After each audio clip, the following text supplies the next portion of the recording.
From MTN News, this is Montana This Morning. Homelessness is on the rise in Boseman, but one place you may not see that trend for yourself is in our local schools. We're going to see how students that are facing homelessness cope and how we can lend a helping hand. I'm Joe St. George at a Trump rally in Coralville, Iowa. Can anything or anyone stop former President Trump from winning the Iowa caucuses and the Republican nomination? We're 1 month out from the caucuses, and we go in depth next. And FWP is looking for people who enjoy being outdoors and serving on the front lines of wildlife management. Coming up this week, MTN's Chet Lehman tells us how you can apply to become a game warden. Alrighty, it is 6:32 on this Monday edition of Montana This Morning. Jay McDonald and Matt Elwell with you on my second cup of coffee, and that about sums up the Monday morning, I guess. It really does. I had two, and I had them rather quickly, so. Quick succession. A little jittery. Well, I wish we could say the same about the snow coming in quick. It doesn't look like it's a quick move for us, but we do have some snow on the horizon. You'll want to pay attention here coming up in a little over 10 minutes. Okay. I'll share with you our chances. Temperatures right now into the teens and 20s, a mix of clouds, a good indication that we're starting to see something happen in the middle part of the atmosphere. It's key for seeing any type of productive snow here in southwest Montana. For most of us today, we're looking at partly cloudy to mostly cloudy skies, highs into the 40s, still very warm for this point in the year. The positive is the snow potential is back in the forecast. I'll talk more about the timing and amounts expected coming up in a few minutes. All right, thank you very much, Matt. It is 6:33 now. Homelessness is on the rise in Boseman, but one place that you may not see it for yourself is in the hallways of local schools in Boseman. MTN's Kristen Merkel sat down with district officials to see how they support homeless students. It's no secret that the rate of homelessness is increasing around Boseman. We've covered many stories about unhoused adults around town, but what about kids in our district, and what resources do they have? We had identified about 139 students, and that's pre-K through 12th grade in the Boseman School District for our McKinney-Vento homeless education program last year. Family school coordinator with the Boseman School District, Anna Edwards, says that number continues to grow. This school year, we've actually surpassed last year's numbers already, and we're not even halfway through the school year. Edwards says the district sees students' living situations varying from couch surfing, living with family or friends, shelters, or staying in their car or camper. Well, a lot of what we do is just trying to create equal access to public education, which seems straightforward, but again, it can be a challenge. But we can make sure that we can get buses or transportation to and from school for our students. They can also stay in their same school throughout the school year. The district works with partners including Family Promise and HRDC's Blueprint Continuum. Blueprint's coordinator Jeremy Alcoke says this partnership began in 2020 and has remained strong ever since. Our wonderful Julie Kelly, who's our systems navigator, our coordinator, to go into the school systems and work closely with Anna Edwards in both Gallatin and Boseman High weekly for a couple hours. All working together to ensure that every child has the opportunity to achieve success. My absolute favorite part of the year is going to graduation and watching our students, who I know have been through so much during the school year, but watching them get their diploma. If you're interested in helping kids and young adults struggling with housing insecurity, you can find more details on our website. In Boseman, Kristen Merkel, MTN News. And we are less than 1 month away until the Iowa caucuses, which is the first contest in the Republican race for president.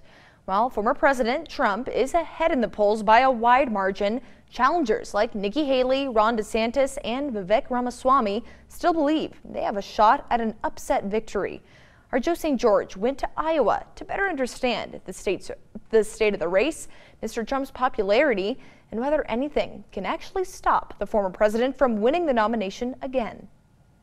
You can read the polls and you can watch the debates, but the best way to understand the state of the race for president in 2024 is actually to come to states like Iowa. The caucuses are on January 15th, and there's no better first stop than a rally for former President Donald Trump. I wonder how you got that. You got that because of me. We didn't come to Iowa just to bring you former President Trump's latest stump speech. We came here to talk to voters and to those who will be caucusing around 1 month from now. We don't think anything's wrong with Trump. We love Trump. Even after January 6th, even after the multiple indictments? Yes. The first thing you learn is that among his most loyal supporters, nothing has happened in recent years to change their minds. Real Clear Politics polling average has Trump up by around 30 points in Iowa. And in talking to Joanne Sweeting, you see why. She decided after 8 years of Trump rallies to come to one for the first time. Longtime supporter, first time being at a rally. There are a lot of interesting people here. Is that the biggest issue for you, food affordability? That's the biggest issue, food costs. If you don't eat, you don't survive. Rick Wenzel says the cost of food is motivating him, but the most interesting person we met is Joseph Pura. I voted for Joe Biden, so And now you're at a Trump rally. yeah, I totally flipped sides. Pura tells me right now he sees himself voting Republican next year because of the economy, but he also said that if Trump is convicted of felonies, that will sway his vote. Someone in office has to be not a convicted person. Of course, not everyone in Iowa is backing Trump. We traveled about 2.5 hours west to catch the campaign bus of Vivek Ramaswamy. The Iowa caucus is done this way for a reason. His event, much smaller, about 20 people, but we met some here who voted Democrat last election. Ramaswamy is polling around 5% right now and told me not to believe the polls. Do you have a ticket to New Hampshire if you don't do well? I don't have to win Iowa to win this race. Top 3 in Iowa easily puts us on the path we need to be on. If you're 4th in Iowa, though. Yeah, well, I think we're going to get top 3 in Iowa. Of course, Florida Governor Ron DeSantis and former South Carolina Governor Nikki Haley are campaigning most weeks in Iowa now, too, and both campaigns believe an upset is possible. Chris Christie is focused almost exclusively on the New Hampshire primary. Iowans historically break late. Bob Vanderplatz runs the Iowa-based Family Leader and is a top evangelical in the state. He has picked every caucus winner since 2008 and has endorsed DeSantis instead of Trump. He believes an Iowa surprise is still possible. It will shock the nation. It may shock the world if Trump does not win the Iowa caucuses. I don't know if it's going to shock Iowa. Joe St. George, Scripps News, Des Moines. Now back in some church or state headlines, most of us try to make some time to get out into the backcountry on days off or even during some time off from work. However, if you'd like a job that keeps you in the field more than in an office, the Montana Department of Fish, Wildlife and Parks would like to talk to you. This week in Fish and Wildlife, MTN's Chet Lehman has more on how to become an FWP game warden. Other than when we visit a Fish, Wildlife and Parks office, the only other people most of us ever see affiliated with FWP are game wardens. This is their office. Wardens, first and foremost, are the law enforcement branch of FWP. But make no mistake about it, their roles go far beyond that. Game wardens do a little bit of everything, from catching criminals, and protecting wildlife and state lands in that way, as well as helping with wildlife management, dealing with wildlife conflicts, traveling around to different areas of the state, and really serving the public and that public trust resource here in Montana. Jacobson says a successful warden needs to be in good shape, both physically and mentally. They also need to enjoy being outside and must have good communication skills. He also notes that if you like something different to do almost every day, this is a career choice for you. There's so much that encompasses the life and work of a game warden that it's one of the most has the most variety of so many jobs out there. So again, it's just a tremendous opportunity. If you have a passion for wildlife, if you have a passion for pricked lands and serving the public and enjoying being outside, this is a terrific career. FWP taking applications until the 1st of the year. Head over to their website for more information about this, the most visible position in FWP. This week in Boseman, Chet Lehman, MTN News. Thank you very much, Chet. And hundreds of people across the country participated in Wreaths Across America this weekend. And our MTN's McKenna Holman takes us to Great Falls, where wreaths were laid on the tombstones of fallen heroes.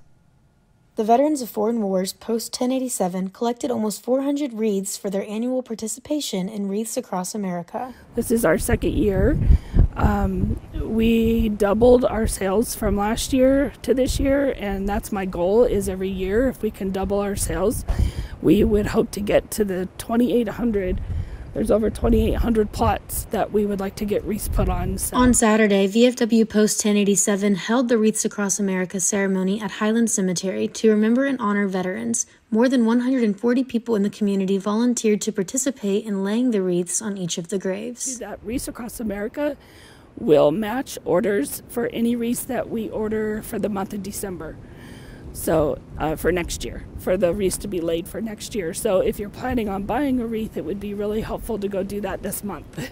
VFW views this as a great way to get the community together and honor all veterans, as well as a learning opportunity for the younger generations to help them understand the importance of remembering the lives lost in service of our country. It's a very, very humbling experience. Last year, it was incredible the way that we felt once we got done.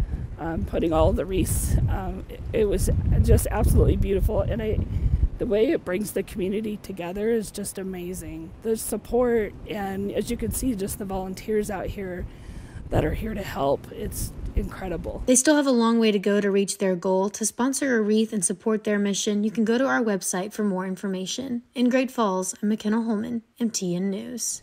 All right, it is 6:42 now. We're going to take a short break here on Montana This Morning, but when we come back, many people will be on the road or in the sky this week heading into Christmas. So we have some tips to keep in mind if you're one of those that are traveling for the holidays. I'm John Matteries. Planning to be away from home for the holidays? Well, we'll show you how to keep those burglars from targeting your house. Coming up.